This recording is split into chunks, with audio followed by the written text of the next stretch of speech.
This is Andi Purewal for Boxing News. I'm joined by Hamzah Sheeraz here in Saudi Arabia. Hamzah, it's fight week. Yep. It's finally here. Yep. You've got a long day of media ahead, but how are you doing? I'm good and I'm very, very, very well. I can't complain.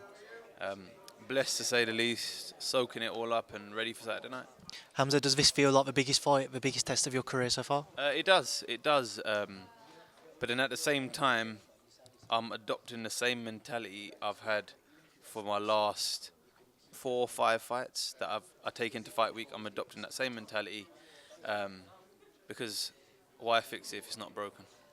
Do you think, Hamzah, this is the fight where, especially if you come out successfully, people really take note of you and start to consider you a world contender? I'd like to hope so. But then at the same time, I think with every fight it gets like that until you get to that Canelo level. Then it's like, all right, cool. He's fought all the names, and even now, look at Canelo. They're still saying he ain't fought all the names with Benavidez and that. So I think, in terms of boxing, it just is what it is, and I'll always be involved. But if we're talking from a common sense perspective, I need to get world titles under my waist first before I even think of being a Canelo. It's an interesting point you made there about kind of people wanting everybody to fight each other. And it's something which I've seen as kind of you've progressed through your career. It's something that you've acknowledged, but it doesn't seem to bother you now. It's something that you've learned. You can't fight everybody, even though there's plenty of names we in the UK would like to see, i.e. Chris Eubank Jr. Might never happen. Fans would love to see it, but is it something you've kind of made peace with? You can't fight everybody, you can't please everybody? Do you know what? I did make peace of it until His Excellency Turki Alalshikh got involved in boxing. When he came in boxing, then it was like, all right, cool, now everyone can fight everyone. So just a huge, huge thank you to him. And thank you for the people of Riyadh for making it happen. Like I said, blessed to say the least, and boxing needed him.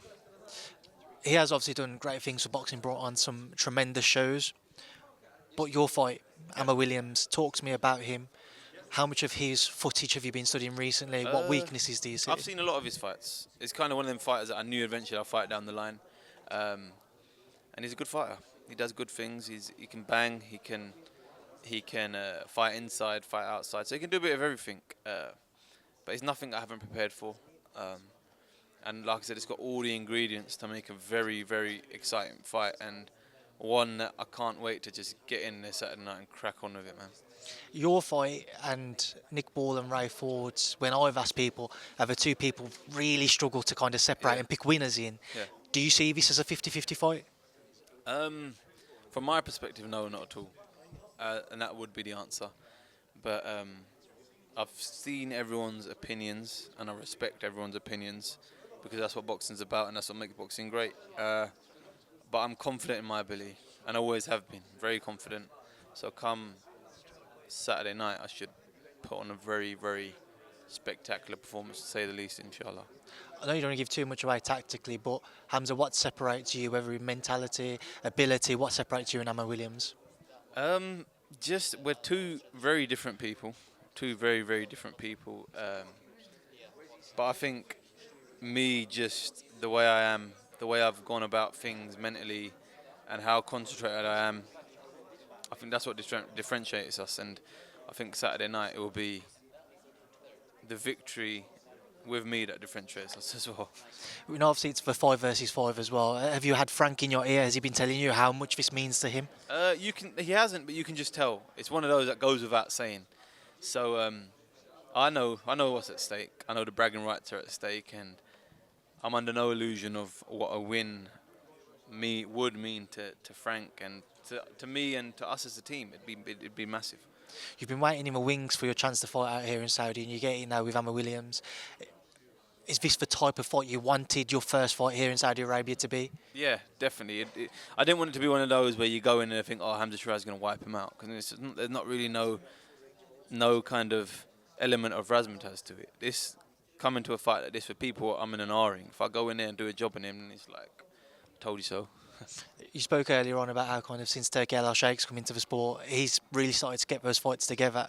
Has he given you any type of a plan come through Amma Williams, what could be in the pipeline? Listen, there's a lot of potential great fights in the pipeline, but ultimately my priority as of now, as of pre-fight, is to just put on a great fight on Saturday night, put on a fight for the people of Saudi Arabia, for the people of Riyadh.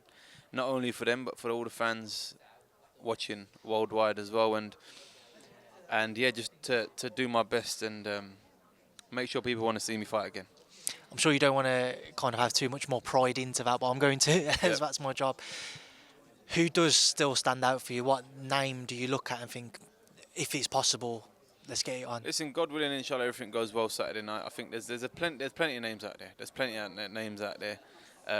Like if I had to pick one now, it'd be Chris Eubank Jr. That's a big name. But like I said, for all them fights to come to fruition, everything leads to Saturday night first.